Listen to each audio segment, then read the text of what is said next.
cœur de la prière, écoute. Voilà.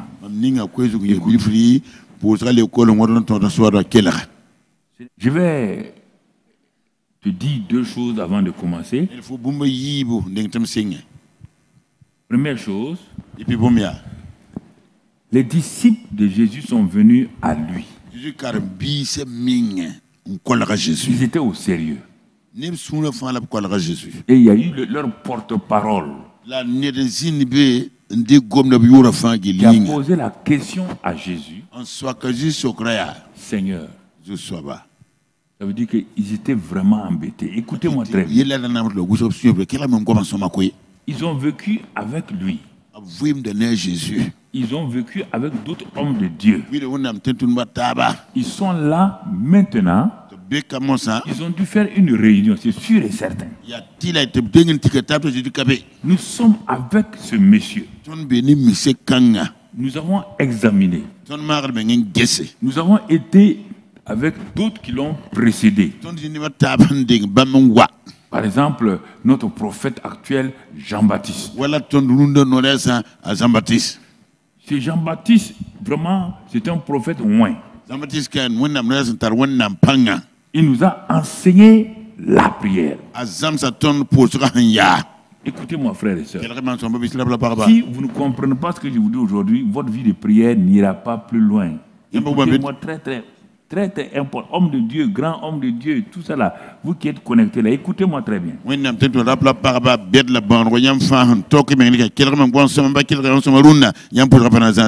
Ceux qui vont poser la question à Jésus ne sont pas des païens. Ce ne sont pas des enfants. Ce sont des juifs. Postérité d'Abraham. Ils ont déjà vu beaucoup de choses se passer. Mais alors pourquoi, ne vous demandez pas pourquoi, sont-ils venus à Jésus et le porte-parole a dit, Seigneur, enseigne-nous. Pourquoi ont-ils utilisé ce verbe? Je vous ai dit, quand vous lisez la Bible, laissez le Saint-Esprit vous parler. Ils n'ont pas dit, donc, apprends-nous à réciter une prière. Ils disent, enseigne-nous. L'enseignement, ça veut dire ce que ça veut dire. Tu as eu enseignement en électricité, en informatique, ce n'est pas une affaire qui passe comme ça. Enseigne-nous.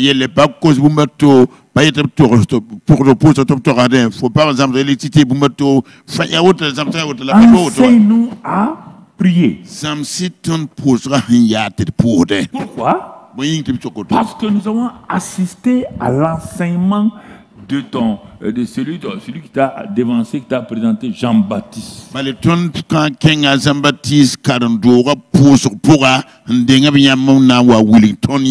Mais Seigneur, malgré l'onction prophétique qu'il a, malgré la puissance qu'il a, les gens pleurent, les gens se répandent. Quand il nous a conduits à toi, c'est Jean-Baptiste qui a dit, c'est toi l'agneau de Dieu qui ôte les péchés. Quand nous sommes venus à toi, nous avons découvert quelque chose qu'on n'a pas vu chez Jean-Baptiste. On était content d'être avec le prophète de l'heure. On était content d'être avec le prophète du temps. Mais au fur et à mesure qu'on marchait avec toi, nous avons découvert quelque chose. Que notre vie de prière, qu'on croyait une vie de prière puissante, une vie de prière passionnée, quand on a comparé les résultats de nos prières avec Jean-Baptiste et les prières que toi tu fais, quelque chose ne va pas. Quelque chose ne va pas. Jésus s'est tu. Il les regarde. C'est comme s'il leur disait, continuez. Qu'avez-vous découvert? Nous avons découvert une chose importante. Nous, on croyait que la prière était un simple exercice religieux. On fait notre prière pour dormir. On fait de l'adoration. On fait ceci ou cela. Mais nous nous sommes rendus compte avec toi que ce n'est pas ça. Alors, Seigneur, vous nous enseignez. Vous entendez? Ce n'est pas de nouveau, hein? Ils sont comme vous. Ils ont prié. Ils ont gêné. Mais le résultat est maigre. Jésus va leur répondre avant qu'on revienne. Il va leur répondre où? Il va aller. C'est ce que Jean va écrire dans son évangile, l'évangile de Jean. Qu'est-ce que Jean nous dit? Jean nous dit dans son évangile, chapitre 16, là. Voilà ce qu'il nous dit à la réponse de ce que les disciples ont demandé. Regardez très bien. Il dit ceci. Il dit, vous donc aussi, vous êtes maintenant dans la tristesse. Jean 16, verset 22, si vous voulez noter, le lire après. Jean 16, 22. Vous donc aussi, vous êtes maintenant dans la tristesse. Mais je vous reverrai et votre cœur se réjouira et lui de vous ravira votre joie. Jésus parle de joie parce qu'il voit qu'ils sont dans la tristesse. Cette tristesse-là vient de quoi? De leur vie de prière. Et il va le démontrer là.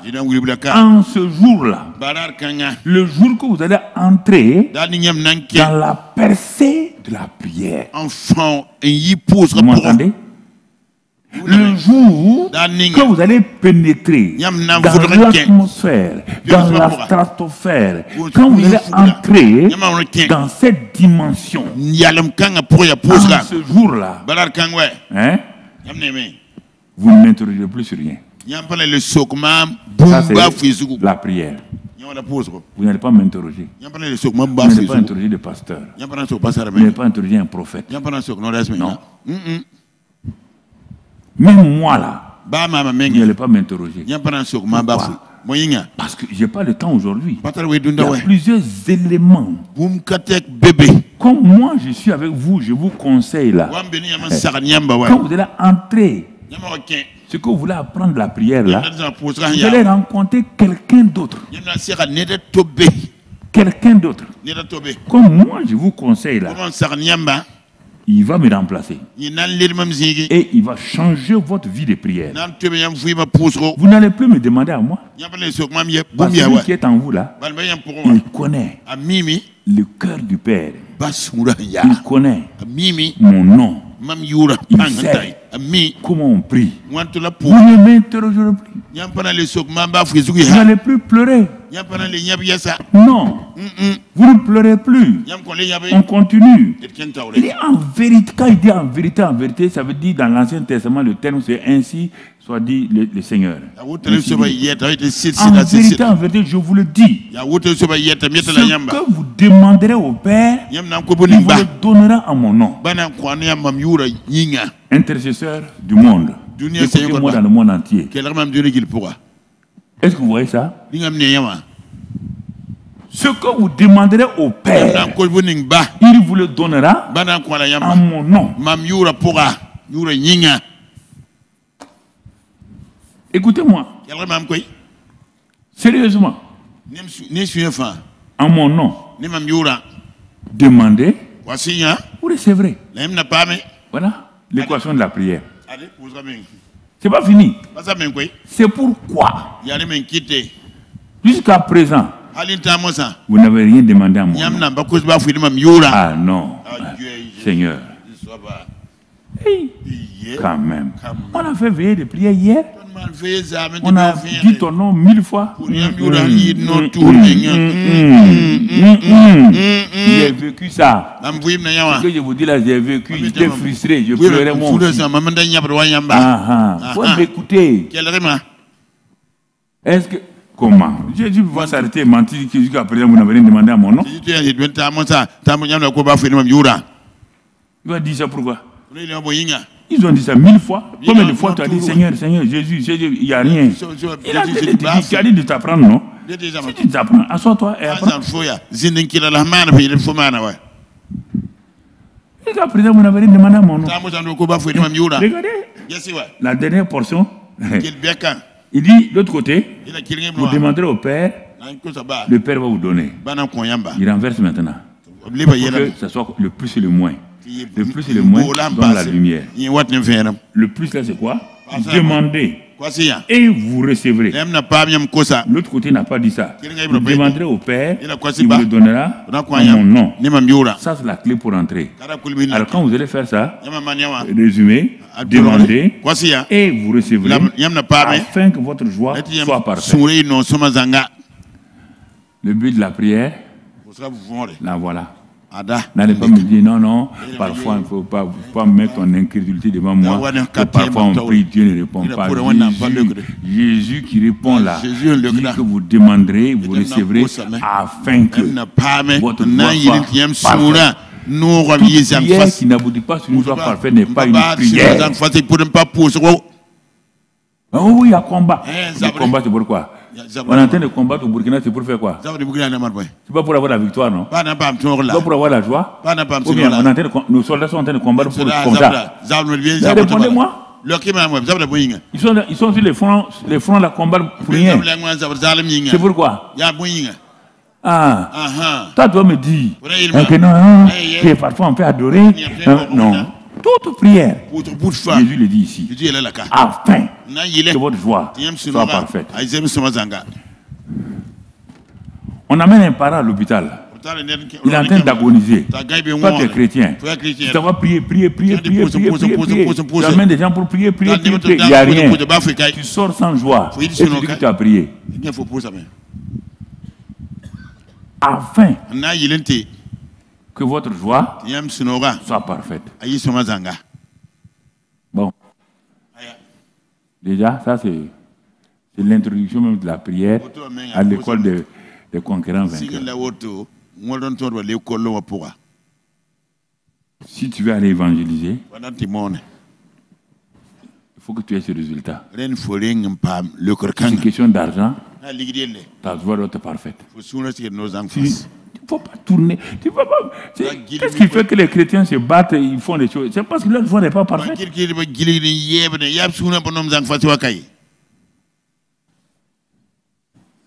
Je vous pose la question. Un simple exemple. Nous qui sommes là, nous sommes des centaines déjà. Si chacun priait et que sa prière était exaucée, joie parfaite là, l'église n'a pas suffi? Ça n'a pas suffi? Vous allez partir faire quoi? Vous allez partir en ville pour faire quoi? Pour amener les gens, non? Pourquoi? Parce que vos prières sont exaucées, oui ou non? Je serais content de les amener dans un endroit où les prières sont exaucées. Mais pourquoi vous n'osez pas? Parfois, tu as prié pour tel problème qui n'est pas exaucé. Tu as le courage d'aller prier pour quelqu'un? Dis la vérité. Tu as le courage? Les chrétiens ont prié, ils n'ont pas, ça ne va pas. Maintenant, ils se retournent sur les pasteurs. Actuellement, ils retournent sur leurs pasteurs. Pasteur, j'ai prié, ça ne va pas. Normalement, Jésus dit non, c'est pas ça qu'on devait faire. Non. Chacun de vous devait avoir sa joie parfaite. Oh, mon frère, formidable. J'avais un problème hier, terrible. Mais mon mari et moi, ou bien mon frère et moi, ma soeur et moi, on s'est accordé. Matthieu 18 a dit, il s'accorde sur la terre. Demandez une chose quelconque, elle sera accordée par mon Père qui est dans les cieux. Hier, on a prié. Quand on s'est levé, on a vu le résultat. Ces enfants de la maison, ils sont contents. La maman est contente. Le papa est content. Dans la famille est contente. Parce que Dieu exauce leur prière. Tu es béni. Mais en dehors de ça, cette famille prie. Échec.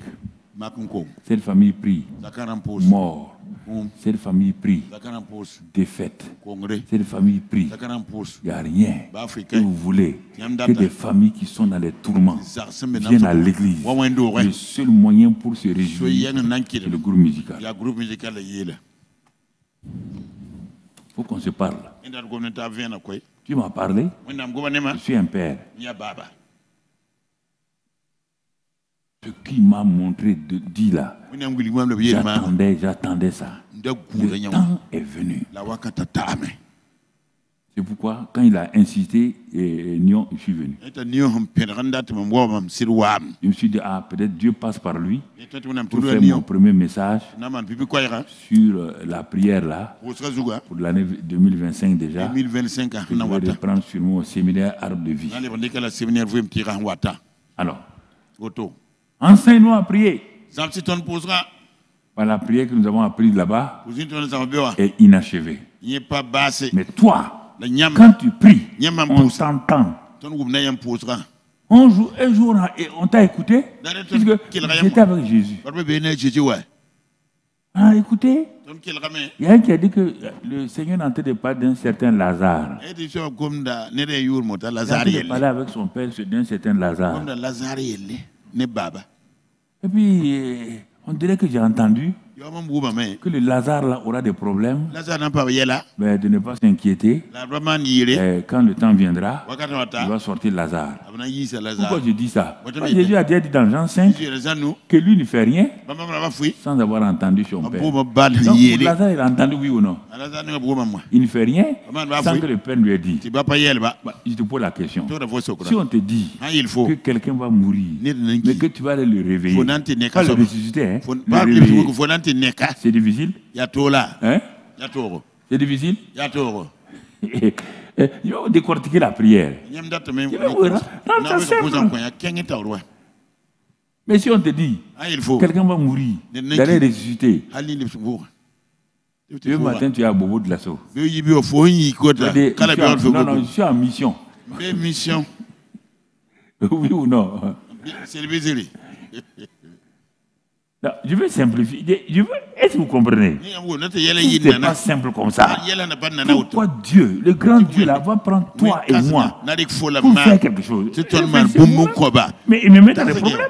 Il me crée des problèmes.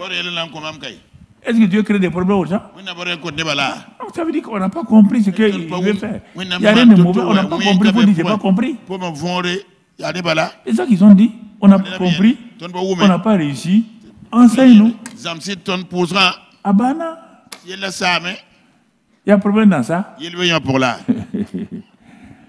Ah, Seigneur. Comment ça ne marche pas là?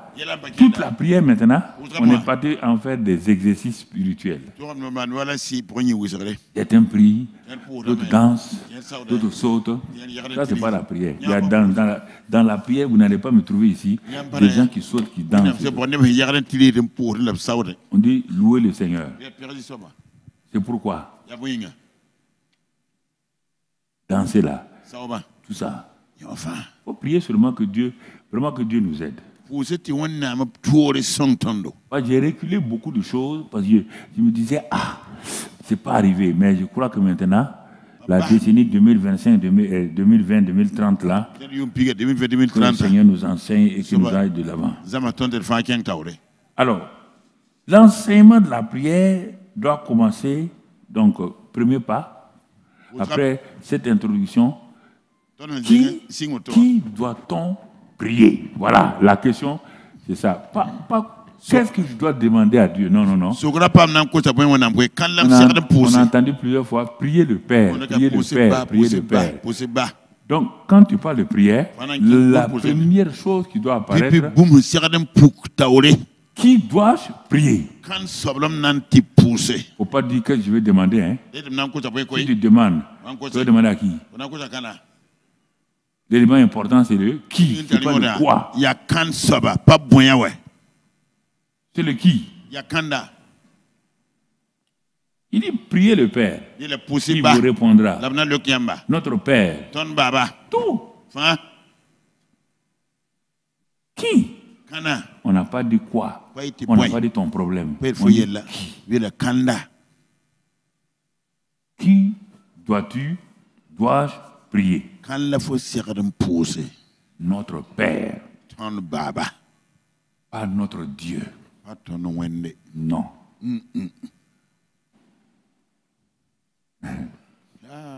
Pas le Dieu d'Abraham. Abraham wende. Nous d'ici maintenant là. Mais ceux qui ont demandé, vous ne pouvez pas, il ne faut pas essayer, c'est toi qui as la télé, pas la télévision au réseau là, il ne faut pas essayer de me contredire. Jésus sait que il y a le Dieu d'Abraham, d'Isaac et de Jacob. Ceux qui sont venus demander à Jésus là, de leur enseigner à prier là, ce sont les enfants d'Abraham, d'Isaac et de Jacob.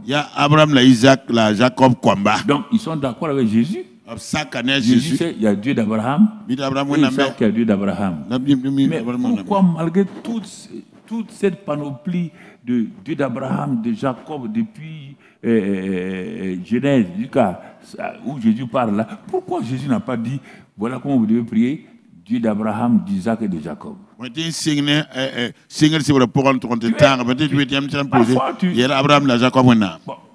Et or, on te dit notre Père, toi tu continues encore, chaque fois que tu ouvres ta bouche, Dieu d'Abraham, d'Isaac et de Jacob. Dieu d'Abraham, tu n'es pas... Il y a des gens qui ne donnent pas la prière parce qu'ils vont me répéter une formule qui ne marche pas.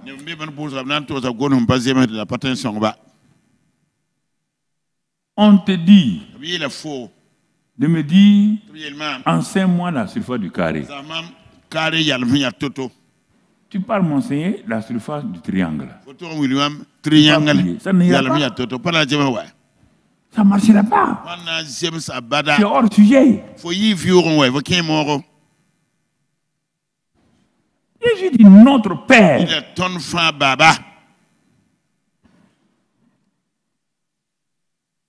Notre Père qui est aux cieux.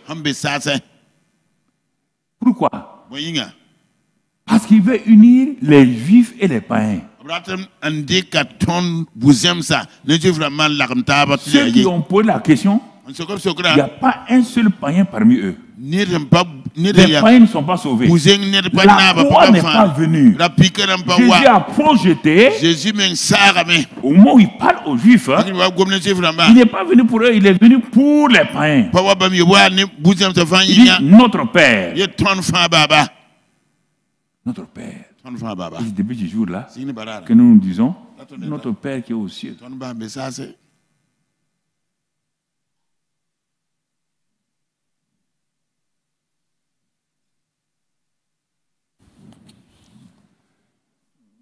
Père est différent de Dieu.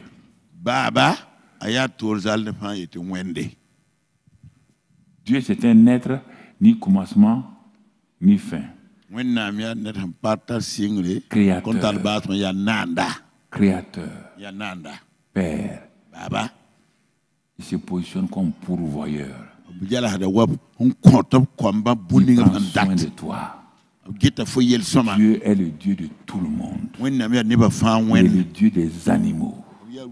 Il est le Dieu des arbres.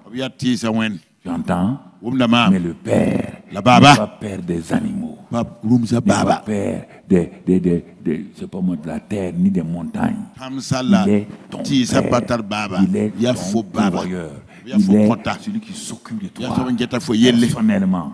C'est pourquoi quand un enfant voit voir, le monde nous enseigne, même le monde païen. Voici cet enfant-là, son papa est président de la République. Quand il s'en va voir son papa, tous ses besoins, il ne dit pas notre président de la République. Aucun enfant ne dit ça. Même l'enfant le plus bête, il ne dit pas notre président de la République. Il dit papa. Pourquoi? Dieu dit qu'il est votre Père. Et vous continuez à dire qu'il est un Dieu. Je ne comprends pas ça. S'il est Dieu, il est Dieu du militaire qui est là.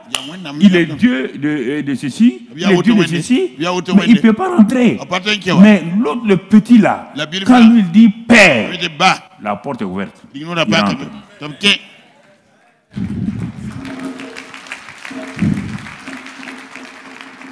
La porte est ouverte et puis il fait quoi? On peut l'interdire? Il va te dire, hey, ça c'est ma maison. Est-ce qu'il a menti? Est-ce que le garde-corps peut dire c'est ma maison? Hey. Seigneur, enseigne-nous. Enseigne-nous. Ah oui. La prière est une relation avec un papa. Une relation avec un papa. C'est pas la force crier. On a tous fait ça. On a crié, sauté, on a roulé. On a vu que toute une nuit de prière, de veillée, la plupart du temps, nous sommes sortis avec des migraines. Et on s'en va dormir vite pour nous calmer. Il ne faut pas me dire des théories. Faut arrêter, mais pourtant quoi? Pourtant quoi? Qui doit-on prier? Notre Père. C'est vrai, il est notre Père. Il est Dieu en même temps. Il a plusieurs prénoms composés. Mais, quand c'est toi, c'est notre Père, mon Père. Jésus a dit qu'il va sur son Père et notre Père. Oui ou non? C'est quand il a fini de dire notre Père, votre Père, il dit notre Dieu maintenant. Dans Jean 11, verset 40, bon, s'il peut me donner de temps en temps, c'est pas ok. Jean 11, 40, regardons ce que Jésus dit devant le tombeau de Lazare. Jésus dit à Marthe, ne t'ai-je pas dit que si tu crois, tu verras la gloire de Dieu? Ils ôtèrent donc la pierre. Et Jésus leva les yeux en haut. Et dit, Dieu d'Abraham, d'Isaac et de Jacob. Pourquoi il dit ça? Toi, devant un problème, tu dis Dieu d'Abraham, d'Isaac et de Jacob. Pourquoi? C'est plus grand que Jésus. Hein? Ou bien c'est la tradition? Ou bien tu veux montrer que toi tu es différent des autres. Tu n'es pas ton père. Toi et moi, on n'est pas dans la même famille. Ah non, on n'est pas dans la même famille. Il dit Père, je te rends grâce de ce que tu m'as exaucé. C'est le Père qui exauce. Tu vois? Qui doit-on prier? Ça doit être clair. Dans ce... ici, là, quand il dit Père, là, dans leur langage, c'est Abba, Abba, c'est-à-dire qu'il appelle Papa. Les premiers noms les premiers éléments qu'un bébé connaît, c'est Papa, Maman, c'est pas autre chose. Voilà. Donc, dans Romains 8, 14 à 16, Romains 8, 14 à 16, là-bas encore, qu'est-ce qu'on voit? On voit encore, car voilà, tous ceux qui sont conduits par l'Esprit de Dieu sont fils de Dieu. Donc, quand on dit fils de Dieu, c'est-à-dire qu'il y a un père. Quand on parle enfant ou fils, c'est toujours par rapport à un père. Fils de Dieu. Et qu'est-ce qu'ils font? La suite là, 15 et 16. Et vous n'avez point reçu un esprit de servitude pour être encore dans la crainte. Mais vous avez reçu un esprit d'adoption par lequel nous crions quoi? Abba. Si on te met sur ça, tu veux tout aller dire Dieu d'Abraham, d'Isaac et de Jacob. Il n'y a pas de problème. Tu es libre. On peut dire tout. Non, on ne peut pas dire tout. Les disciples ont dit, enseigne-nous. Il a dit notre Père. Toi, tu viens me dire, toi, tu es né quand? Tu es né en 90. 1990. Toi, tu veux venir changer la Bible. Hein? Tu es brave, hein? Tu es très brave. Donc, tu vois ici. Donc, Père. Bon. Et un père, le Dieu général là, c'est le monde entier. Mais un père s'intéresse à sa famille personnelle. Quand tu sais que c'est un père, c'est-à-dire qu'il y a une relation entre toi et lui. Pourquoi? Dans Jean 17, verset 22, regarde ce qu'il te dit, Jean 17, verset 22. Et voilà. Jésus qui parle à son Père. Je leur ai donné la gloire que tu m'as donnée.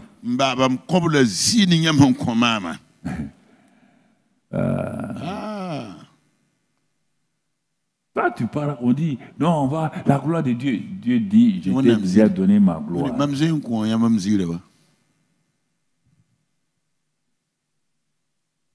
Afin. Il a donné la gloire pourquoi? Afin qu'il soit un comme nous sommes un. Ok, bon, on va aller vite un peu. Moi en eux, et toi en moi. Regarde, ici là, si tu appliques la théorie des ensembles, tu vas voir un ensemble surnaturel qui va apparaître. Regarde bien. Moi en eux, toi en moi, moi en eux, toi en moi. Conclusion, tu la conclusion. C'est pas fini? Hein? Tu reviens de l'autre côté. Il y a quoi? Union et unité.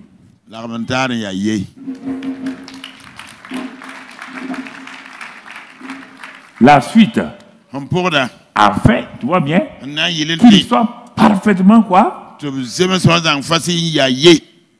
Ah.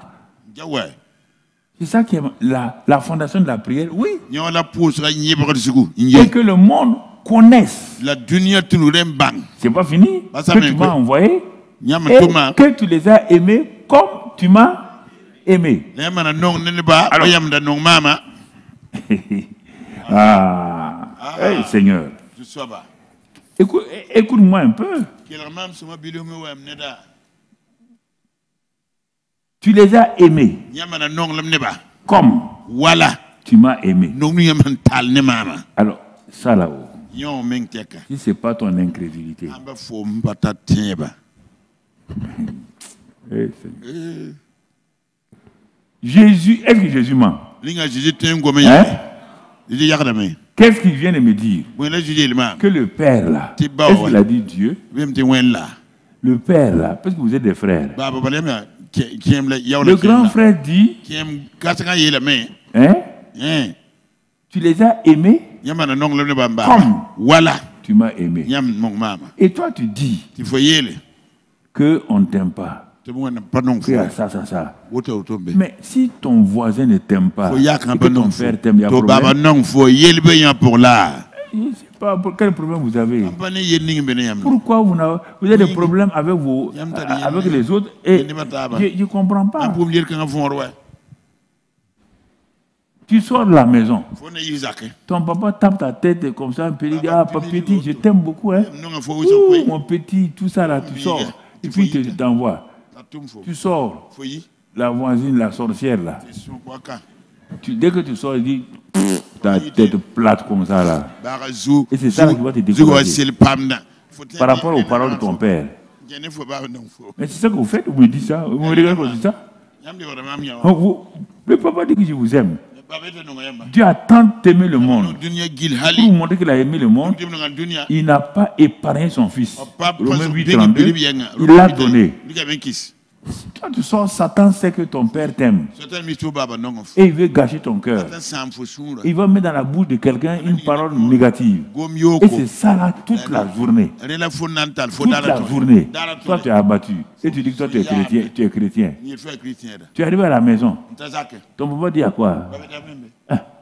C'est pas le voisin là. Tu as dit que ma tête est plate. Le papa prend le miroir et dit, regarde ta tête, elle est plate. Non, elle n'est pas plate. Pourquoi? Tu as pensé. Tu peux aller prier avec une tête plate. Chaque fois que tu vas prier, Satan dit ta tête plate. Tu peux prier. Voilà. C'est ça l'école de la prière. Si tu n'as pas ce fondement-là, c'est pourquoi à l'école, on apprend d'abord à l'IOA. Après, on continue. Après, on fait grammaire. Avant, on ne fait pas de dictée au CP2. Sauf qu'on donne des choses comme ça. Mais la vraie dictée, c'est CM1, CM2. Ils t'ont donné les éléments de base qui vont te permettre de faire la dictée. On ne va pas prendre un enfant de CP1 et commencer à dire, bon, prenez vos bics, vos feuilles, dictée préparée ou dictée quoi. Il ne sait même pas ce que ça veut dire dictée. C'est pourquoi la prière, on doit l'enseigner. Ce n'est pas le fait de rassembler des gens, crier. Moi, bon, on ne peut pas dire, on dit, bon, si tu dis ça, tu critiques les gens. On ne critique pas les gens. Les gars ne savent pas comment prier. Ils ne connaissent pas l'ABC. Tu vois, déjà, il y a ça. Et si tu regardes, on dit que dans ce passage, on va s'arrêter. Et puis, dans Matthieu 6, 32, il est dit là-bas, le Père sait ce dont vous avez besoin. Avant même que vous lui demandez. Mais il vous dit de prier là. C'est une manière d'être humble devant lui. Simplement. Sinon, il sait ce qu'il veut vous donner. Mais si tu pries là, tu es en train de lui dire que toi, tu t'abaisses, tu le reconnais comme ta seule source. Voilà, c'est simplement ça. Et puisqu'on va reprendre toutes ces choses-là, mais j'ai voulu venir à l'école de la prière de choses-là pour que... comment faire alors? Donc, si je dois prier le Père, il me dit que si je prie, Jésus dit que si je prie, j'aurai une joie parfaite. Moi, je veux une joie parfaite. Il m'a dit, pourquoi? Parce qu'il n'est pas peur. La même manière que le Père m'a aimé, c'est la même manière qu'il t'aime. C'est sur Jésus. Oui. Le même amour. Parce que le problème, c'est que bon, on n'a pas été aimé par nos parents beaucoup, c'est pourquoi on doute. C'est pas autre chose. C'est le manque d'amour dans nos maisons là. Que nous avons transmis sur Dieu. Il n'y a pas un qui va dire le contraire ici. J'ai pris une dame en France il y a plusieurs années. Ses parents je suis allé pour prêcher dans le pas de Calais. Donc, ses parents m'ont montré leur fille là, elle est rebelle. Elle pratique les choses fille avec fille. Comme son père est homme, elle a commencé à haïr un peu les hommes. Donc tout de suite, elle s'est tournée vers des femmes, les filles. Bon, c'est pas sa faute parce qu'il y a eu des problèmes. Et puis violente et tout. Quand je suis allé prêcher, j'ai fini. Les parents étaient arrêtés avec la voiture de l'autre côté de la route. Donc j'ai vu la fille, elle venait vers moi avec son frère. Aujourd'hui, elle a écrit un livre, hein, de l'enfer au ciel. Elle a écrit un livre, elle m'a envoyé ça. Donc, ce jour-là, quand elle est venue, je l'ai prise. On s'est assis sur un divan là. Et je lui ai dit, elle ne peut pas dire à Dieu Père. Quand tu dis de dire notre Père, le Père, elle va dire non. Tu ne peux rien lui faire. À cause de son père. Tu as vu? Donc, je ne sais pas quoi faire. Comme j'étais embarrassé. J'étais embarrassé. Bon, je suis assis sur le divan. Je lui ai dit s'asseoir. Puis Dieu m'a donné une pensée. Il lui déposer sa tête sur ton épaule droite. Et de fermer ses yeux. Elle a fermé ses yeux. Moi, j'ai prié en langue pour communiquer la grâce sur elle. Quand j'ai fini un moment, j'ai dit on va prier. Quand j'ai dit encore Père, elle a dit non. À un moment, j'étais découragé. Je ne sais pas quoi faire.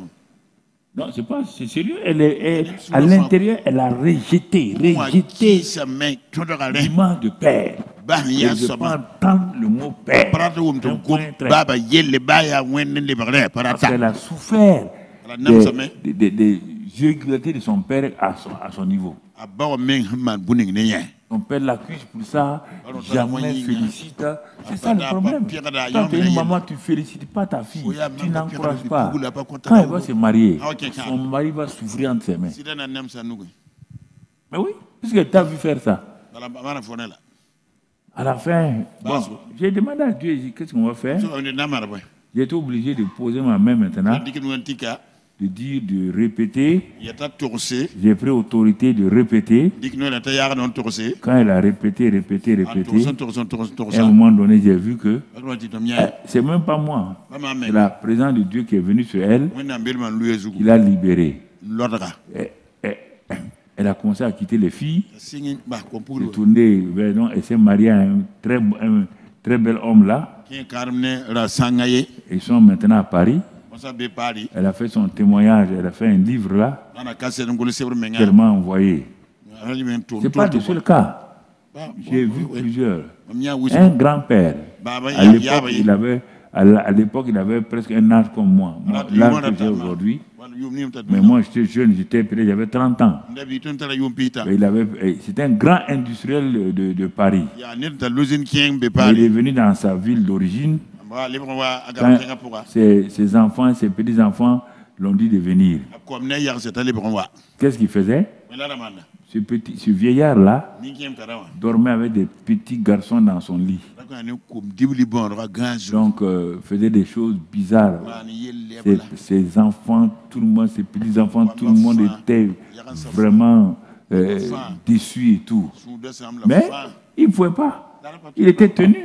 Il était esclave. Parce qu'il n'a pas connu l'amour. Ça, c'est ça. Donc, ils m'ont fait venir. On était assis au salon. Je lui parlais. C'est comme mon grand-père. Il y a des mots que je ne peux pas utiliser pour lui. Mais c'est le Saint-Esprit. C'est le Saint-Esprit. C'est le Saint-Esprit. Alors, il a commencé à me parler. Il a commencé à parler à ce grand-père-là. Doucement. Doucement. Et le Saint-Esprit l'a libéré. Et tu comprends? La notion de père, là, quand tu vas te dire Dieu d'Abraham, d'Isaac et de Jacob, là, il faut t'asseoir. Il y a un problème avec une figure d'autorité dans ta maison, dans ta famille. Tu fais semblant comme toi, tu es spirituel. Isaac et Jacob. Ils sont où? Les trois sont où? Ils sont partis. Tout ça, c'est la prière. Hein? Si ça, c'est pas réuni, tu n'as pas une atmosphère de prière. Tu as une atmosphère de bruit. Oui, il y a bruit. Il y a beaucoup de bruit, beaucoup de chants. Mais il n'y a pas une atmosphère spirituelle de puissance qui va résoudre les problèmes. Je suis en train de parler de la vie de prière personnelle. Je ne parle pas des prières publiques. Donc Jésus te dit, tu veux que je t'enseigne? La prière, c'est entrer dans son lieu secret. As-tu un lieu secret? Ah, il y a un lieu secret. Ah bon, il y a un secret aussi dans ça. Non, le lieu secret, ce n'est pas un lieu mystique bizarre, non. Un lieu secret, c'est un lieu où tu es en intimité avec celui que tu aimes là, avec qui tu vas partager. Tu dois avoir un lieu secret. Ta vie prière ne peut pas être une vie publique de succès si tu as une vie privée de défaite. Jamais, jamais.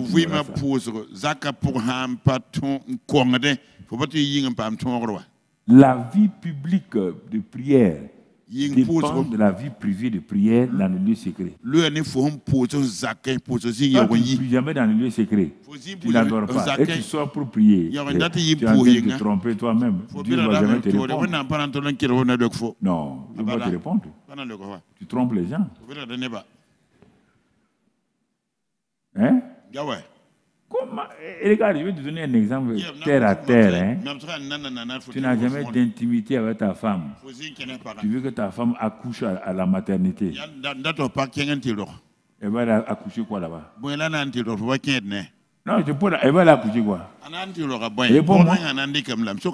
Quand toi tu as une intimité dans le lieu secret, tu ne touches jamais ta femme. Et 9 mois, tu dis allons à la maternité. Pour faire quoi? Tu ne pries pas Dieu dans le lieu secret. Tu n'as pas de secret avec lui. Tu viens là en public, faire des démonstrations.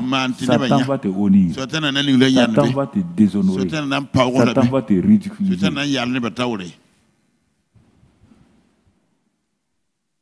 La prière. Tu vois? L'école de la prière. Simple. Ah non. Tu vas aller prier. Tu vas aller prier qui? Tu ne le connais pas. C'est ça. Entre dans le lieu secret. Pourquoi? Parce que Hébreu nous dit, Hébreu 6 nous dit, si tu es dans le lieu secret, il dit, tu vas aller rencontrer qui? Tu vas aller rencontrer Dieu ton Père. Sans la foi, il est impossible de plaire à Dieu. Il faut que celui qui s'approche de Dieu là croit que Dieu est là, dans le secret là, et qu'il le rendra. On ne va pas prier sans savoir qu'on prie qui. Qui on doit prier. On ne va pas aller prier sans savoir qu'il y a un lieu secret de prière où on doit rencontrer Dieu. Et que tu dois savoir qu'il est là, présent, et qu'il t'écoute. Et il va te le rendre. Il va te le rendre. Tu ne peux pas sortir du lieu secret de la prière sans une ferme assurance. Ça n'a pas de sens.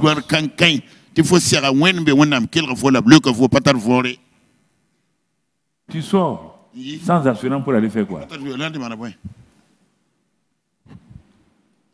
Puisqu'on te dit, le même Jésus te dit dans Marc 11 là, il dit, mais quand tu rentres pour prier là, crois que tu as reçu. Et tu verras.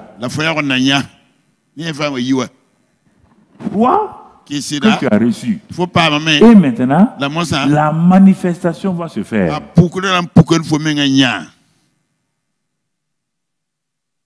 Et vous, il commence dans Marc 11, 22, il a dit, ayez foi en Dieu. Et le genre de foi que Dieu a. Quand cette foi est là, d'abord vous pouvez parler à la montagne. Au cas où c'est un cas difficile face à face, tu parles à la montagne. Au cas c'est pas ça, si c'est demander et recevoir, demande, crois que tu as reçu, et sors, tu verras la manifestation. Donc tu vois, comment faire, que faire, où faire. On est en train d'avancer, mon ami. Quand il y a ça, il y a une joie. Et la fin de Matthieu, car c'est à toi qu'appartient la puissance, la gloire. Alors, toi tu as eu la joie, Dieu a eu sa part. Tous les deux sont contents. Toi tu sors, tu n'as rien reçu. Dieu n'a rien reçu. Et tu dis que tu as prié. C'est quelle prière tu as fait? Non, mais c'est quelle prière? Dis-moi. Tu sors les mains vides. Tu peux être content?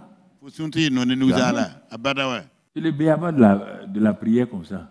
Bon, je t'ai donné un aspect de la prière, demander et recevoir. Je t'ai donné l'autre aspect extrême pour que tu comprennes. Parce que il me semble que tu es habitué à l'autre aspect extrême là. Même là, je vais te prendre aussi.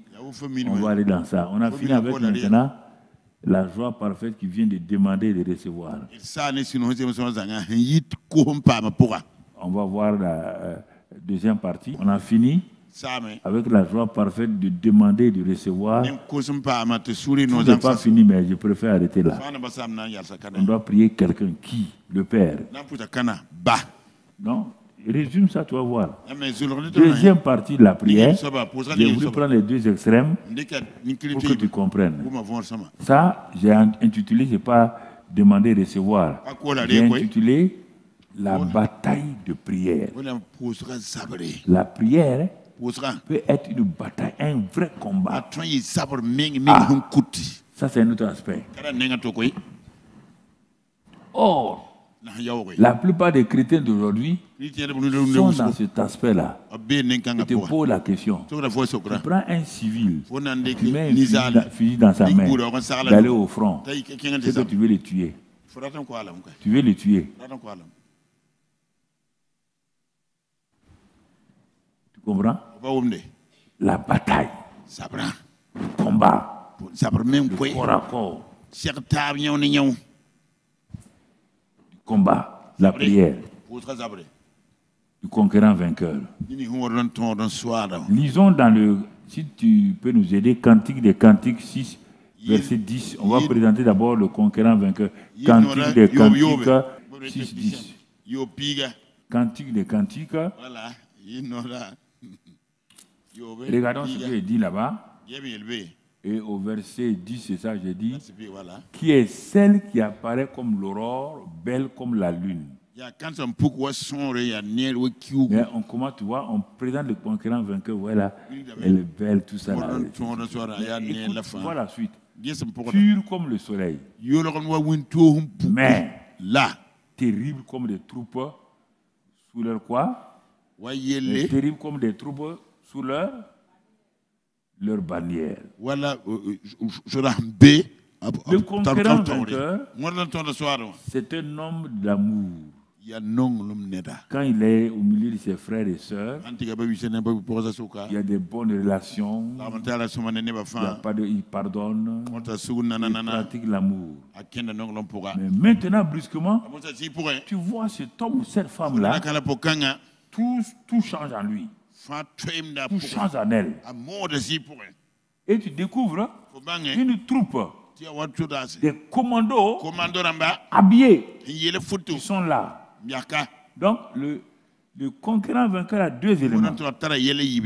L'amour de Dieu et l'équipement pour combattre donc l'adversaire. Lisons dans Genèse 49. Regardons un conquérant vainqueur. C'est pourquoi on le décrit dans Genèse 49, 8 à 10. On parle d'un des enfants de Jacob qui s'appelle Judas.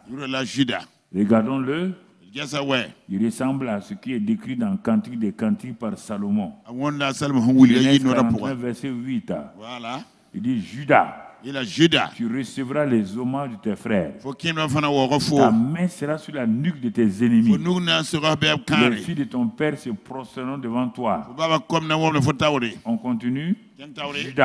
Judas, tu es un jeune lion. Il revient du carnage. Mon fils, il ploie les genoux. Il se couche comme un lion, comme une lionne qui le fera lever.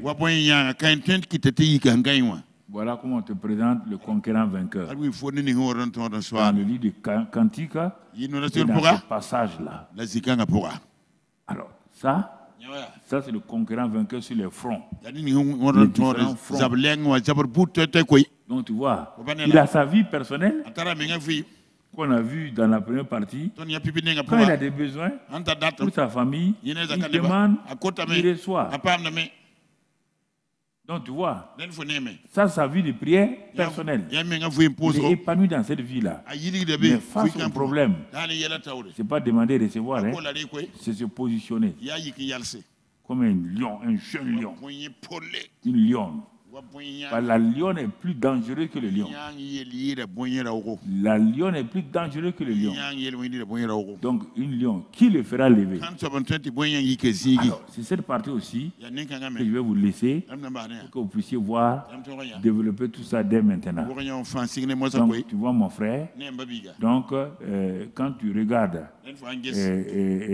Jésus, quand tu regardes la parole de Dieu, je vais prendre un exemple pratique avant qu'on... l'exemple de Josué. Voilà, l'exemple de Josué.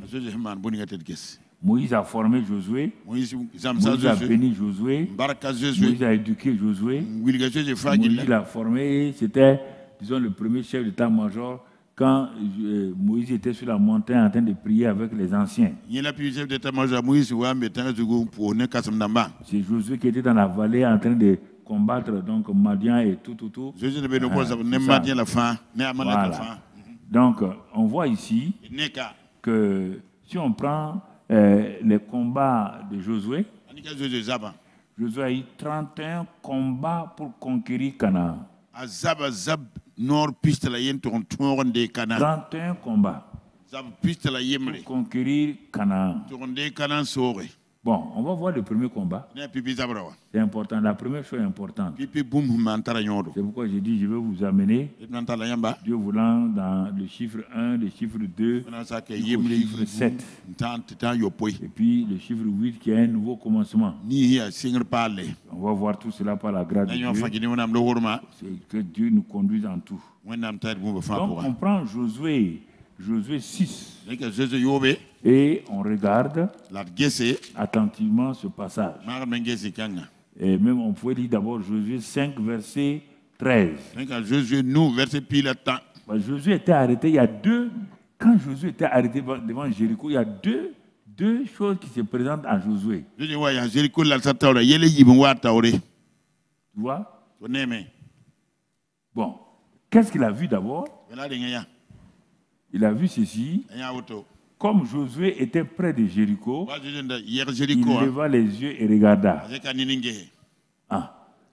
Nous, on commence Josué 6. Non, Dieu commence Josué 5. Avant, bon, allons Josué 6.1 maintenant. Chapitre verset 6.1.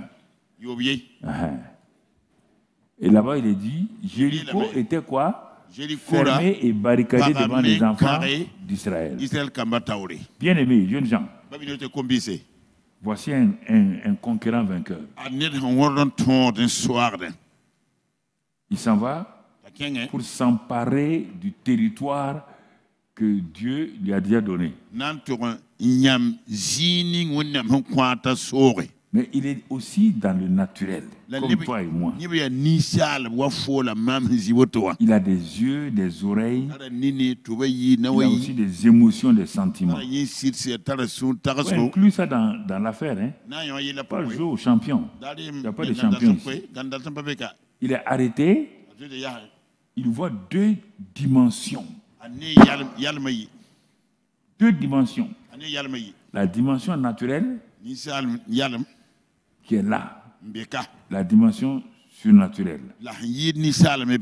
Mais comme Dieu sait que Josué était un homme de la même nature que nous, comme Dieu l'a dit que Élie était un homme de la même nature que nous, avec les mêmes passions, les mêmes peurs, les mêmes choses.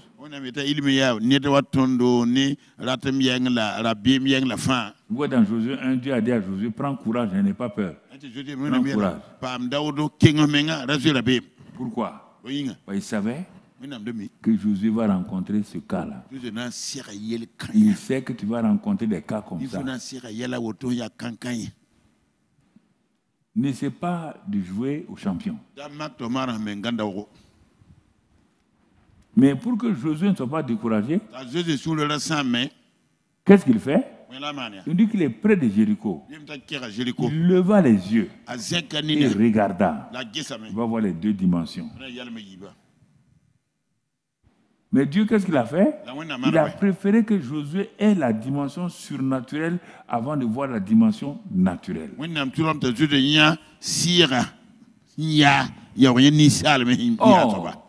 Nous tous sans exception, on a d'abord prêché la dimension naturelle en laissant de côté la dimension surnaturelle. Et le message a été faussé. La dimension surnaturelle, c'est quoi? Le monsieur est devant Jéricho. Il lève les yeux, il regarde. Dieu lui présente quoi? Il dit, voici un homme. Se tenait devant lui, son épée nue dans la main. Il était déjà armé. Il alla vers lui et lui dit, es-tu des nôtres ou de nos ennemis? La réponse est importante. L'homme répondit non. Je ne suis d'un côté ou de l'autre, je ne suis pas. Mais je suis le chef de l'armée de l'Éternel. C'est le Saint-Esprit, ce n'est pas Jésus. Hein, c'est ce n'est pas un ange. Je suis le chef, pas un chef. Le chef de l'armée de l'Éternel.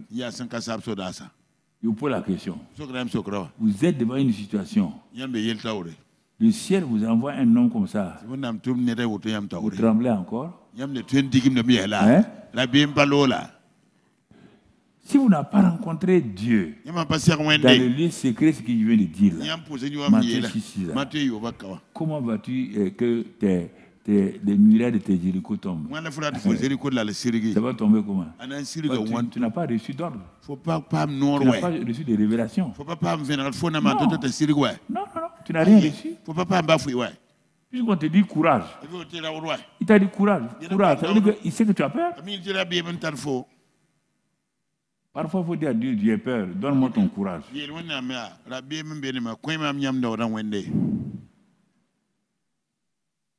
Vous voyez? Ça, c'est l'aspect des combats. Les combats durs là. Je montre comment on fait. Il faut attendre dans le lieu secret. Et demander à Dieu de te parler. Et il dit, j'arrive maintenant. Le Saint-Esprit arrive toujours dans le temps présent. Ne t'inquiète pas. Il ne vient pas en retard. Il ne vient pas en avance. Il vient au temps convenable. Vous voulez provoquer des miracles et c'est pourquoi Satan vient se présenter. Si ce n'est pas le temps, Satan viendra. Dieu vient toujours en son temps. Jésus est venu sur la terre, il a fait 30 ans. Les gens ont dit, papa, bon Dieu, laisse-le travailler. Il dit, mais, les temps sont dans ma main. Tu ne peux pas commander à Dieu. Les temps sont dans sa main. Il est dit au temps convenable.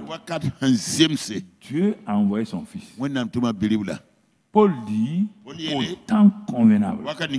Dieu m'a suscité. Est-ce que toi tu attends le temps convenable ou bien tu veux précipiter les choses?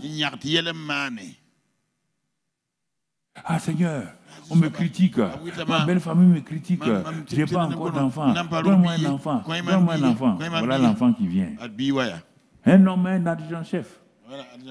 Il a voulu avoir un enfant. Un enfant. Dieu donne-moi un enfant. Dieu donne-moi un enfant. Dieu donne-moi un enfant. À la fin, quelqu'un lui a dit, bon, il faut aller, il y a les collines qui sont vers la route du Ghana là. Il faut aller parler là-bas. Au montagne, ils vont te donner un enfant. Est-ce qu'un homme, un adjudant-chef peut penser qu'une colline peut donner un enfant? Mais quand les gens sont désespérés, ils croient n'importe quoi. Il est parti, les gens l'ont conduit, il a fait des sacrifices, il a tout fait. Et puis, bon, ils ont attendu. Comme le diable sait, il est rusé, que Dieu donne les enfants. Le diable est rusé. Il est venu faire comme si c'est lui. L'enfant est né. Et l'enfant était sous emprise maintenant. Il a invoqué les esprits. C'est Dieu qui donne un enfant. Mais si tu invoques les esprits vont contrôler l'enfant. Je vais te dire ce qui s'est passé. L'enfant, quand il a grandi, il frappe sa mère et il couche avec sa mère. Son père couche, lui aussi couche. Maintenant, tout le monde crie abomination. Dieu dit, mais vous avez dit que la montagne a donné un enfant, non? Si ce n'est pas un enfant de montagne, si ce n'est pas un enfant de montagne, comment un enfant peut coucher avec sa mère? J'ai plein d'exemples comme ça, les gens sont venus. J'ai dit, mais pasteur, comment tu voulais un enfant, tu as créé un problème. On va faire quoi maintenant? Oui? Le temps convenable. Quand le temps comme là vient, on rattrape. Dieu rattrape vite. Il rattrape. Les temps sont dans sa main. Tu comprends? Le premier combat de Josué, heureusement qu'il a l'homme devant lui. Il dit, mais maintenant, comme Josué tomba, le visage contre terre, se prosternait, il dit, qu'est-ce que mon Seigneur dit à son serviteur? Et le chef de l'armée de l'Éternel dit à Josué, ôte tes souliers, tes pieds, car le lieu sur lequel tu te tiens est saint, et Josué fit ainsi. Quand je disais ça, certains croyaient que c'est un ange. Maintenant, tu as pensé d'ailleurs. Le patron veut enlever ses chaussures devant qui? Hein? Le patron de Josué, c'était qui? Hein? Il a enlevé les chaussures devant qui? Devant un ange? Hein? Ah bon, c'est pas devant un ange, c'est devant Dieu, non? Lui, il a aussi dit quoi? Josué n'a qu'à enlever ses.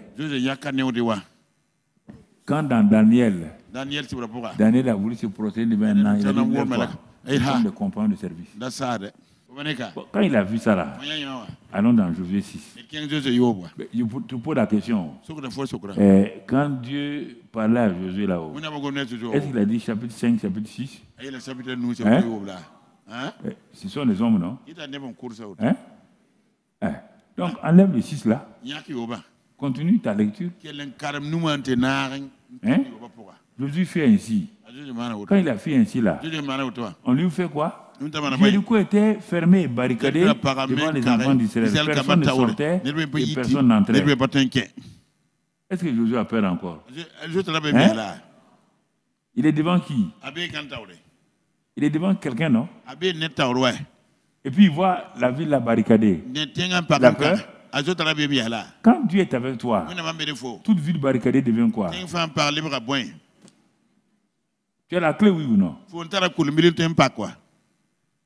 Regardez, c'est comme ça qu'on envoie dans la prière. C'est pas des séances de prière. Non, c'est pas ça. Barricadé, fermé. Ces mots-là sont plus importants. Ça ne fait plus peur à quelqu'un. Le Saint-Esprit est en toi. Christ en toi. L'espérance de la gloire. On te dit que celui qui est en toi, là, il est plus grand que ce qui est au dehors. Celui qui était avec Josué, là, il est plus grand que Jéricho. Le démon de Jéricho. Le diable de Jéricho. Il faut t'assurer de ça. Dans le combat là, qui est avec toi? Qui est près de toi? Qui est en toi? C'est ça. Quand il y a ça, la parole de foi va sortir. La parole vraiment va sortir. Car là où il y a la présence de Dieu, la parole de Dieu sort. Ce que je dis là, ce n'est pas un enseignement. C'est ce que je pratique. J'attends. Je ne me presse pas. Je me suis pressé avant. J'ai échoué. J'ai pleuré. J'ai failli. Et Dieu a commencé à m'enseigner. Il a commencé à me corriger. Maintenant, je vais me précipiter. Pourquoi? Si Dieu n'intervient pas là, me précipiter, ça va me donner quoi? Rien. Ça ne me donne rien. Donc, tu vois, maintenant, il dit, regarde la phrase. Non seulement il est là, on dit maintenant, écoutez, regardez le nouveau mot qui apparaît. Donne-moi, il est dit, bon, ok. Il est écrit comme verset 13 là. Donne-moi le verset 13. Est-ce que tu peux superposer les deux versets? C'était pour qu'on voit. Parce que quand les gens lisent la Bible, ils ne comprennent pas. Là où il est écrit, voici un homme se tenait debout devant lui. Josué 5, verset 13. Un homme se tenait debout devant Josué. Bon. De l'autre côté, tu enlèves les choses, tu mets là-bas. Dans l'autre côté là, Josué 6, verset 2. Regarde bien, on te dit un homme. Non. Dans la préparation, on dit un homme. Dans le chapitre 6, verset 2, l'Éternel dit à Josué. Est-ce que le premier homme est parti puis un deuxième homme est venu?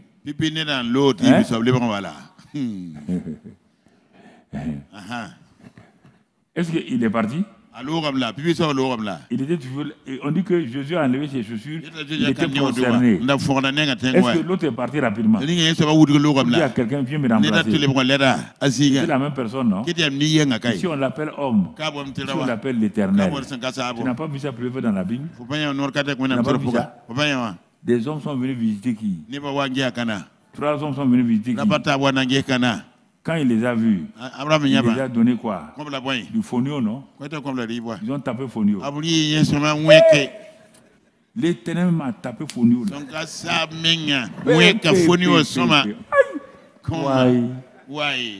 Comment? Il a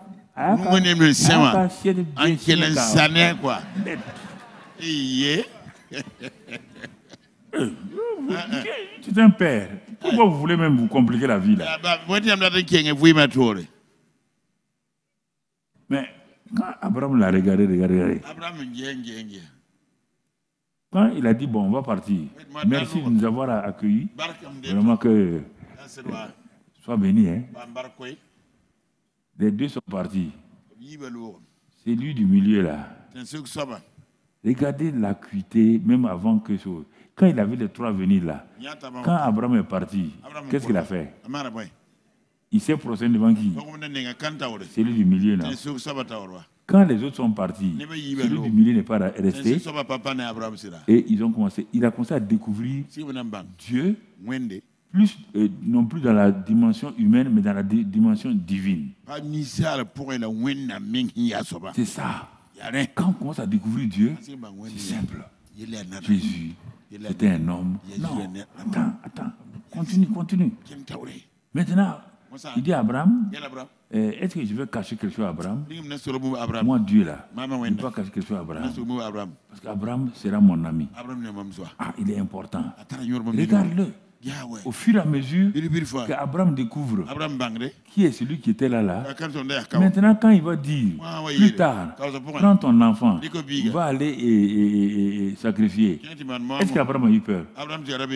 Quand tu n'as pas découvert ça là, la présence de Dieu, la réalité de Dieu, quand Dieu te dit quelque chose, tu auras peur.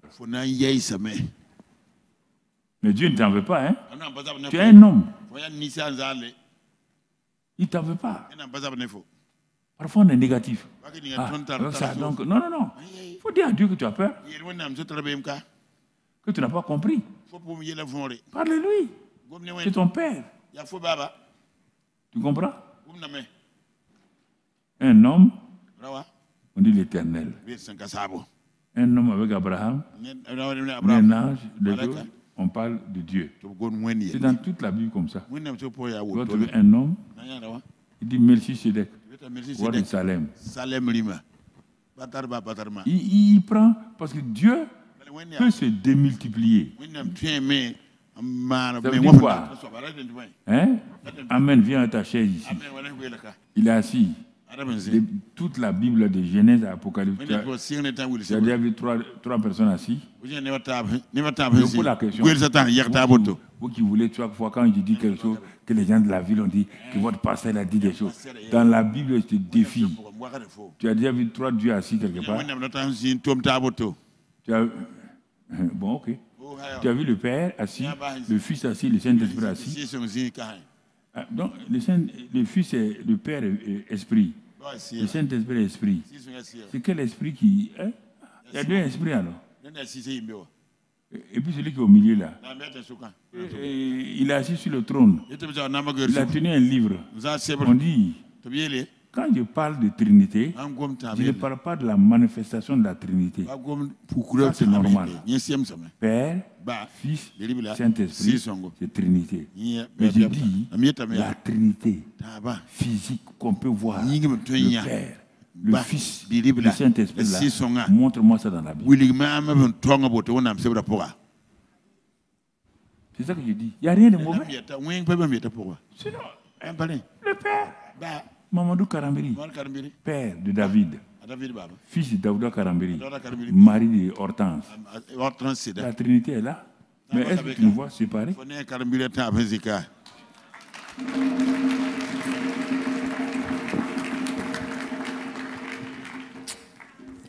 Je ne comprends pas. Comprends pas? Donc tu vois. Mais qu'est-ce qu'il y a ici? Il est assis au ciel. On dit que le Fils est sorti du Père. Oui ou non? Pour l'envoyer sur la terre. Bon, va sur la terre. Non, va sur la terre. Non, non, voilà, non. Oui, éloigne-toi de lui seulement.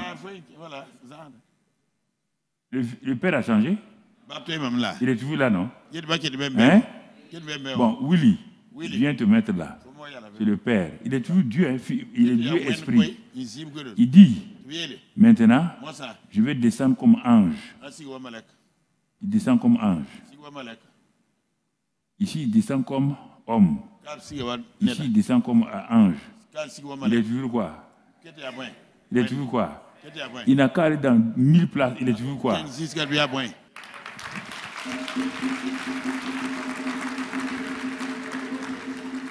Il est toujours Dieu. Il n'est pas 3 dieux, 4 dieux, 5. Il est toujours Dieu. Ah, le Père, le Fils, le Saint-Esprit. Le Père est esprit. Dieu est. Le Saint-Esprit est. Le Fils était esprit, non? Il est descendu pour devenir chair. Ah, c'est ça que je dis là. Je veux comprendre ça. Est-ce qu'il y a un problème? Si tu m'expliques ça là, il n'y a aucun problème. C'est pourquoi je dis, si tu arrives à m'expliquer ça là, que c'est dans la Bible comme ça, toi tu as déjà vu les 3 là comme ça, tu les as vus, moi je démissionne. C'est ça que je dis, il n'y a rien de mauvais. Il n'y a rien de mauvais dans ça. Viens me montrer, donne-moi le verset. Sinon du point de vue théologique, doctrine là, il n'y a pas de problème. Les gens ont raison. Moi je dis, pratique. Puisque les Juifs ont un problème avec ça, oui ou non? Les Juifs ont un problème avec ça, oui ou non? Toutes les religions ont un problème avec ça, là, oui ou non? C'est ça que je dis là. Moi-même là, pasteur là, j'ai un problème avec ça. Quand j'ai commencé à prier là, on dit de prier le Père. Quand j'ai fini, Satan me dit, et le Fils. Je partais prier le Fils. Quand j'ai fini, il dit, et le Saint-Esprit. Donc il passait mon temps à me tourmenter. Père, Fils, Saint-Esprit. C'est ça. Ce sont mes luttes là que j'ai dit que c'est simplement ça. On est sur la bataille, Josué. Bon. Maintenant, on va terminer par là parce qu'on va donner ça à ces choses-là plus tard. Donc, qu'est-ce qu'il a dit? Je reviens, faites le tour de la ville, vous tous les hommes de guerre. Faites une fois le tour de la ville. Il fera ainsi pendant 6 jours. 7 sacrificateurs porteront devant l'arche 7 trompettes retentissantes. Le 7e jour, vous ferez 7 fois le tour de la ville et les sacrificateurs sonneront des trompettes. Quand ils sonneront de la corne retentissante, quand vous entendrez le son de la trompette, le peuple poussera de grands cris. Alors la muraille de la ville s'écroulera et le peuple montera, chacun devant soi. Donc, vous voyez, frère? Donc, verset 8 et verset 7, il dit au peuple, marchez, faites le tour de la ville, et que les hommes armés passent devant l'arche de l'Éternel. Lorsque Josué y parlait au peuple, les 7 sacrificateurs qui portaient devant l'Éternel, les 7 trompettes retentissantes se mirent en marche et sonnèrent des trompettes. L'arche de l'alliance de l'Éternel allait derrière eux. Les hommes armés marchaient devant les sacrificateurs qui sonnaient des trompettes. Et l'arrière-garde suivait l'arche. Pendant la marche, on sonnait des trompettes. Donc, etc., etc. Donc, il y a 7 trompettes qui ont commencé à se mirer en marche et ils ont commencé à sonner les trompettes. Ce sont dans cette bataille-là que les 7 trompettes-là qui ont été sonnées là, je vous donne les noms rapidement, on va s'arrêter. on va voir plus tard ces choses-là. Je voulais donc, la première trompette a sonné, les premiers cris, les premières trompettes ont sonné. Quand tu regardes dans la Bible ici, quand tu regardes ça, ça s'appelle Yada. Le premier cri s'appelle Yada. Yada. Yada. Yada. Voilà. Donc, c'est ce premier-là. Donc, quand tu vois ça, et ça correspond au psaume 7, je crois, 17. 17, si je m'abuse. Ce sont des cris de louange, de foi. Ensuite, le deuxième, quand le deuxième a sonné, donc le deuxième cri, son de trompette là s'appelle Toda. T-O-D-A-H. Toda. T-O-D-A-H. Donc le premier Yada là, Y-A, non, comme il voit, Y-A-D-A-H. Ensuite, troisième trompette, son de trompette, Allah, Alal. C'est H-A-L-A-H. Voilà. Bon, Toda là, c'est le psaume 100 que vous connaissez, verset 4. Psaume 100, verset 4. Toda là. Allah, Allah là. Attention, hein. Quand il dit, c'est H-A. L-A-H. Psaume 22, 22. Psaume 22, 22. Bon, ici, c'est le verset 23, parce qu'il y a les psaumes là sont décalés. Si tu prends le 22 ici, moi, on dit sauve-moi la gueule du lion. Non, c'est le verset 23 ici. Je publierai ton nom parmi mes frères et je te célébrerai au milieu de l'assemblée. C'est ça donc, Allah, la psaume 22, verset 23. Et même l'autre, le psaume 100, qu'on parle de Toda là, parce que les psaumes là, parfois c'est décalé. Je vais vérifier.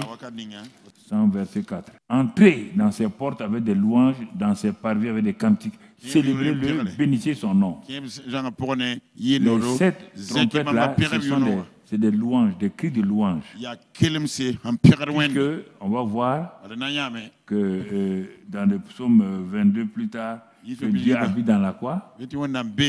Dans la louange de son peuple. Mais son peuple qui est en marche. Bon. Quatrième, c'est Barak. Quatrième, c'est Barak. Psaume 72, verset 19. Béni soit jamais son nom glorieux, que toute la terre soit remplie de sa gloire.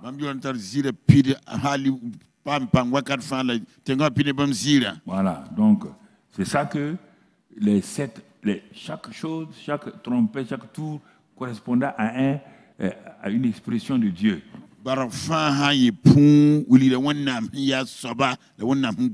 Le cinquième, c'est Zamar. Z-A-M-A-R. Donc Zamar. Donc le psaume 57, verset 7. Psaume 57, verset 7. On trouve ça là-bas, Zamar. Élève-toi sur les cieux, ô Dieu. Que ta gloire soit sur toute la terre. Ce sont ces choses-là qui affaiblissent les fondements, les murailles de Jéricho. Ce n'est pas des prières. C'est des louanges bien. Donc tu vois, reprends ça, tu vas voir toi-même. Le sixième, c'est Teila. T-E-H-I 2-L-A-H. Teila. C'est ça qu'on appelle le psaume 22, 3 là. Dieu habite dans la louange de son peuple qui marche. Dieu habite dans la louange. Le mot louange ici, c'est Teila. Donc ce sont les différents mots de louange que je vous ai donnés. Ici là, c'est psaume 22, verset 3. Il est écrit que Dieu habite dans la louange de son peuple. Voilà. Donc ceux qui veulent chanter autre là, il faut que tu aies d'abord ces 7 mots là. Et tu vas voir quel genre. Et puis le dernier, c'est Shabash. S-A-A-B-A-S-H. S-H-A-B-A-C-H. Je reprends. S-H-A-Bach, B-A-C-H. C'est le psaume 117, le verset 1. Psaume 117, verset 1. Louez l'Éternel, vous toutes les nations. Célébrez-le, vous tous les peuples. Car sa bonté pour nous est grande et sa fidélité dure à toujours. Louez l'Éternel. Bon, cette cri de louange. Et c'est sur la base de ça que je vais prendre tous les chiffres 7. Et vous allez voir, ça correspond à des choses spéciales dans la parole de Dieu. 7 est la plénitude, la perfection. 7e jour, Dieu se repose. Tout. 7 plongeons de Naaman, la peau est pure. 7 tours de Jéricho, les miracles sont partis. Tu vas découvrir que les chiffres avec Dieu ont une grande importance. Oui, c'est ça. Donc, on va voir tout ça là, donc, par la grâce de Dieu. Ah. Mais pourquoi? Et chaque chose a un nom. Bon, si demander et recevoir dans mes besoins quotidiens me donne une joie parfaite. Donc, je dois régulièrement, avant d'aller dans l'assemblée des saints, par exemple, la deuxième partie, là, ça c'est la guerre, ce n'est pas individuel, c'est tout le monde qui est en train de faire une guerre. Mais la première partie que je vous ai donnée là, demandez et recevoir, là, il faut vous entraîner dans ça. Ça, c'est votre vie personnelle. Tant que vous n'aurez pas de victoire dans ça, les combats, vous allez les perdre. Vous ne pouvez pas combattre. Un civil ne peut pas combattre quelqu'un de armé si déjà même qu'on vient de frapper devant ses enfants, il y aura quoi? On vient chez toi, on te frappe, on te ridiculise.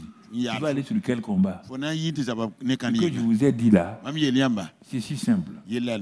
Ce que je vous ai dit la première partie là, retenez, vous devez toujours savoir que quand vous priez, vous vous tenez devant le Père céleste, pas devant Dieu, simplement, pas El Shaddai. Tu peux prier El Shaddai. Quand tu dis El Shaddai, c'est le Dieu tout suffisant. Suffisant dans quoi? Dans ta vie. Quand les gens demandent que Dieu contrôle tout, si Dieu contrôlait tout là, est-ce qu'il y aura problème ici? Hein? Pourquoi vous mentez comme ça? Dieu contrôle tout quoi? Dieu ne contrôle rien. Dieu t'a donné à toi, il dit veille sur toi-même. Il n'a pas dit qu'il lui contrôle quelque chose. Il ne faut pas prendre des phrases villageoises comme ça et puis dire. Donc tu vois, quand j'ai vu que les combats que je menais, ça ne marche pas, Dieu me dit retourne. D'abord, maîtrise ta vie personnelle. Apprends. Quand il te manque quelque chose, demande et reçois. Il dit retourne. Écoutez-moi. Qu'est-ce qu'il dit? Il dit si méchant. On ne veut pas le BAB. Si méchant comme vous l'êtes. Si vous savez donner. Si vous savez donner. Alors, je me suis assis. Je me dis, il y a plusieurs niveaux de la prière. Il y a la prière des petits-enfants, il y a la prière des jeunes gens, il y a la prière des pères.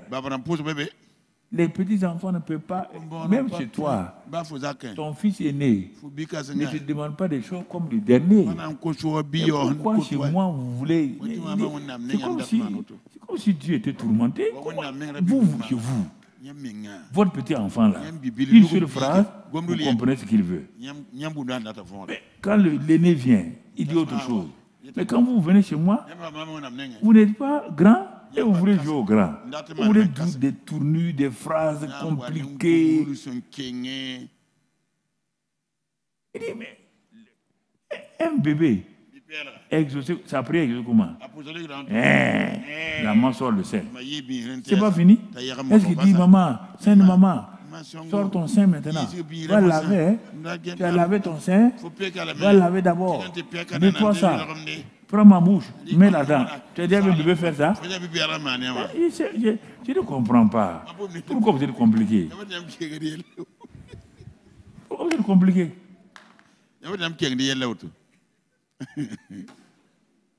Les gens veulent vous tromper pour vous montrer qu'ils ne savent rien. J'ai fait ça, ça n'a pas marché. Je viens te courter. Moi, j'ai fait comme ça avant d'arriver. Moi, je vais te réduire comme ça. Tu ne veux pas. Bon, tu vas aller comme ça. Maintenant, on va voir comment tu vas faire maintenant. Donc, tu vois, s'il vous plaît, soyez simple. C'est simple. Il dit, si le méchant là, il est méchant, hein? Tous les voisins savent que le type est méchant. Mais quand son enfant vient, papa, du pain, le méchant là, il a changé. Il doit... Non, il sort, hein? Il va prendre son enfant, sortir, aller ramasser un caillou chaud, donner à son enfant comme pain. Le méchant va faire ça. Hein? Ok. Mais il faut que c'est le qui là qui compte. Si Dieu là est méchant, si c'est un Dieu qui est méchant, il n'y aura jamais que tu avec lui. Parce qu'il a déjà jugé. On ne peut pas avoir foi dans un Dieu méchant. Quelle foi tu peux avoir dans un Dieu méchant? Il dit, l'enfant veut de la viande, non? Il dit, assois-toi. Il s'en va en brousse. Chercher quoi? Hein? Il cherche quoi, mon ami? Hein? Dis-moi, il part chercher quoi? Toi, il part chercher quoi? Quand l'enfant avait viande, le père part chercher quoi? Il part chercher la viande. Ok. C'est ça que je dis là. C'est pourquoi tu réponds simplement. Voilà. Mais tu as vu comment tu... Non. Vas-y. Comme on a parlé du méchant, bon, le méchant, lui, est-ce qu'il part même chercher scorpion? Il cherche viande. C'est ce que je voulais dire d'abord avant de vous dire. Ouais. Voilà. Non, écoutez, il faut être simple parfois, ça va vous aider. Il y a des gens qui sont ici, ils croient que la prière n'est pas exaucée. Non. À qui t'adresses-tu? Si on s'adresse à un méchant, si les méchants exaucent les prières de leurs enfants, un méchant, une méchante, exauce les prières de son enfant. Il sait que son enfant n'est pas parfait. Il exauce quand même. La maman la exauce. Un méchant donne de la viande quand tout du pain et le bon lui donne pas. Cette affaire-là, il faut bien réfléchir. Hein? Non, réfléchis. Prends-toi toi-même comme cas. Ne va pas loin. Laisse Dieu tranquille.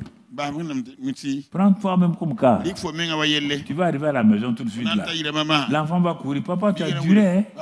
Maman, tu as duré. Hein? Où étais-tu? Tu vas le taper. Bandit comme ça. Tu vas faire ça. Tu vas dire, papa était à la réunion. Ah, tu es venu. Tu es content? Voyez Dieu comme ça. Mais il y a un ennemi. Maintenant, le combat là, on ne joue pas à l'ennemi. On prend autorité sur lui. On le repousse. On le résiste. C'est ça qui décourage les gens. Mais si c'est la prière, il n'y a pas d'ennemi là. Il y a longtemps, on est au paradis. On fait quoi sur la terre? On fait quoi sur la terre? Hein? Ça peut aller? Ça vous a éclairé un peu. Bon, ok.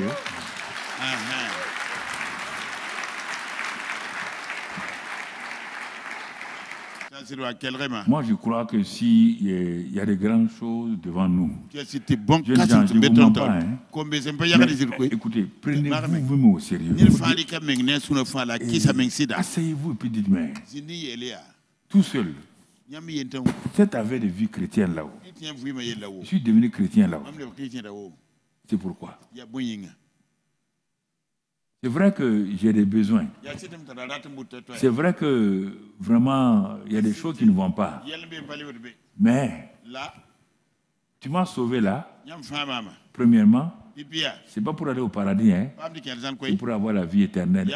Écoutez, Dieu a tant aimé le monde qu'il a donné son Fils unique afin que quiconque croit en lui ne périsse point. Il est là. La vie éternelle, c'est la vie de Dieu. Écoutez, là encore, on n'est pas allé jusqu'au bout. Hier avant-hier, Dieu me dit, quand vous parlez de la vie éternelle, vous les hommes de Dieu là, vous n'achevez pas ce que je vous ai montré. Ah bon? Il dit la vie éternelle, vous envoyez tout le temps les gens pour l'éternité. Il dit la vie éternelle, ce n'est pas pour l'éternité d'abord. La vie éternelle, l'éternité, ce n'est pas un endroit loin. Le mot éternel est une qualité de vie. Puisque vous êtes mort par le péché, vous êtes mort. La vie éternelle vient vous sortir de la mort pour vous donner ce qu'on appelle la vie de Dieu. On appelle la vie abondante. Mais vous vous êtes arrêté. Mais j'étais étonné.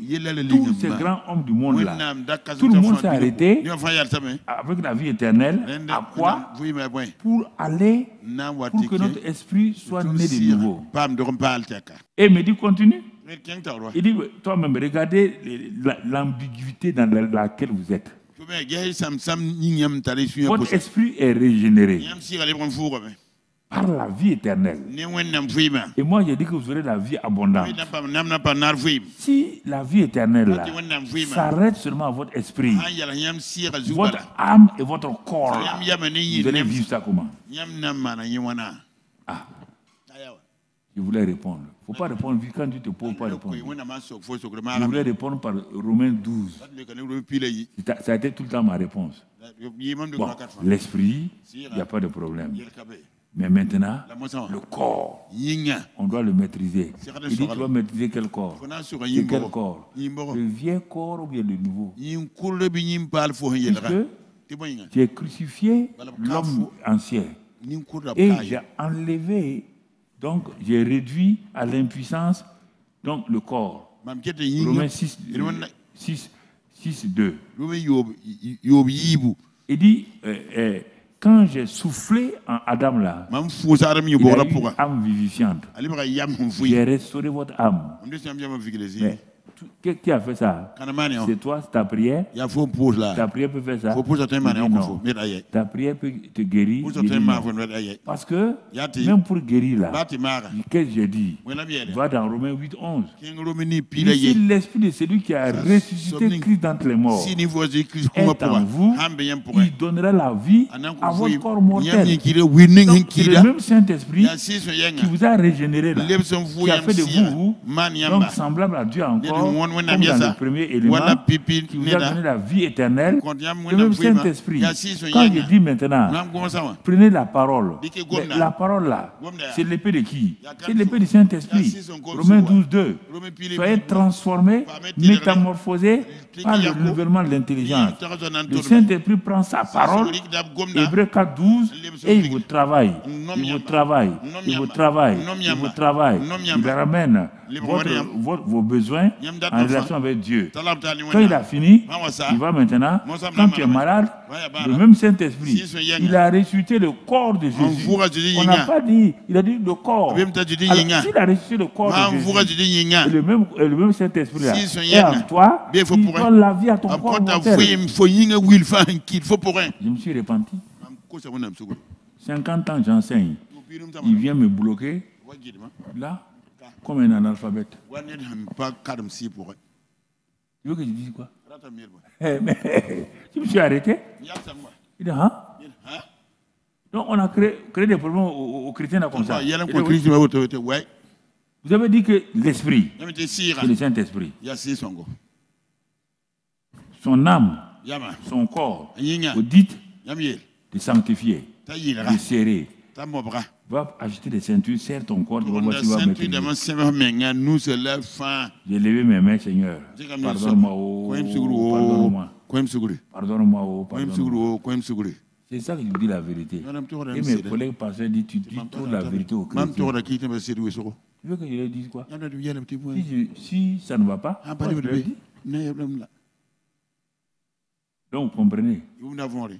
Priez seulement pour qu'on aille de l'avant.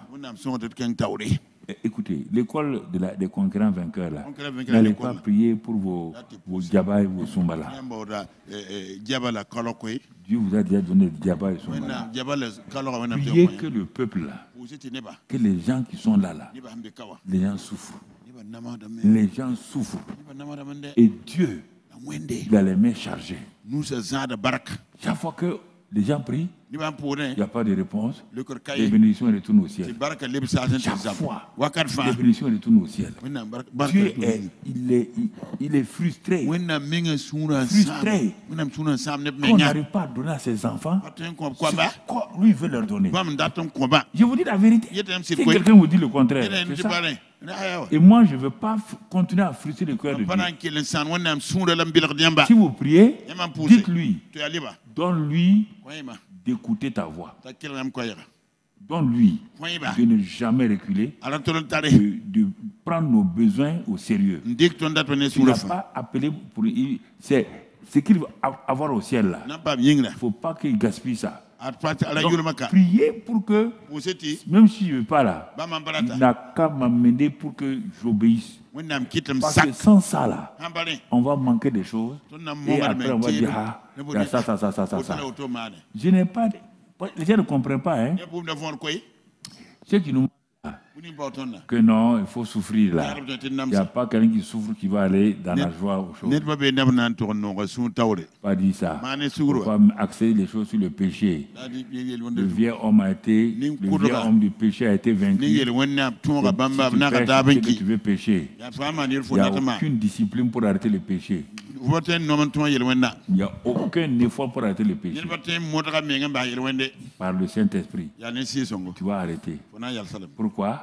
Parce qu'il est dit, par la justification, la loi de l'esprit de vie m'a affranchi de la loi du péché de la mort. Il faut bien comprendre la parole de Dieu.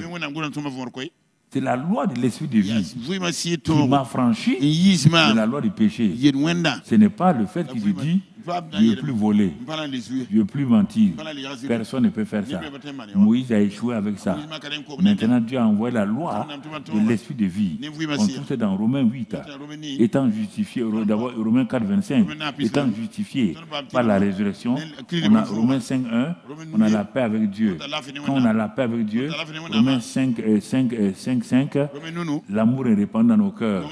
Romains 5, 8, Dieu a prouvé son amour envers nous en ce que lorsque nous étions pécheurs, Christ est mort pour nous. Maintenant, si Christ est mort pour le pécheur et que nous sommes devenus amis de Dieu, comment il va faire? Il nous conduit encore au fur et à mesure.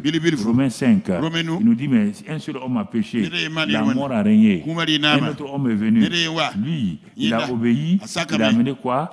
La grâce et la justice. Romains 5, 17, il y avait cet amour-là, cette justice-là, l'abondance de la grâce et le don de la justice qui va régner sur la terre. Pourquoi? Par le régime de la grâce et par la justification. Il dit, Romains 6, 1, il dit à cause de ça, maintenant comme tu as été crucifié à Christ, tu es mort avec lui, enseveli avec lui, par le baptême, tu es ressuscité dans la nouveauté de vie. Pourquoi? Romains 6, 6, par ton vieux homme a été crucifié avec Christ, et afin que le corps du péché soit réduit à l'impuissance.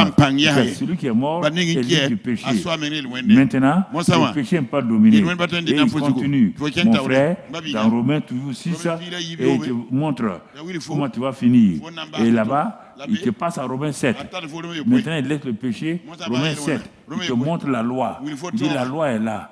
Qu'est-ce qui a empêché Israël? C'est parce que la loi. La loi, c'est un mauvais mari. Tant qu'il n'est pas mort, tu peux abandonner la loi. C'est quand il meurt là que tu peux te remarier. Romains 7. Et c'est pourquoi il crie à la fin de Romains 7. Qui me délivrera de ce corps de mort? La réponse vient.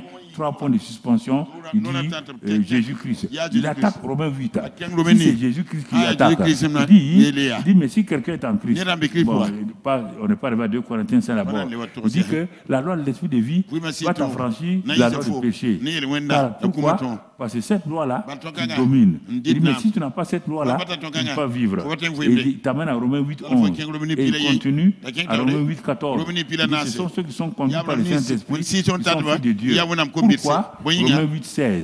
Pourquoi? Il crie. Il témoigne, le Saint-Esprit témoigne à l'esprit, ils sont enfants de Dieu.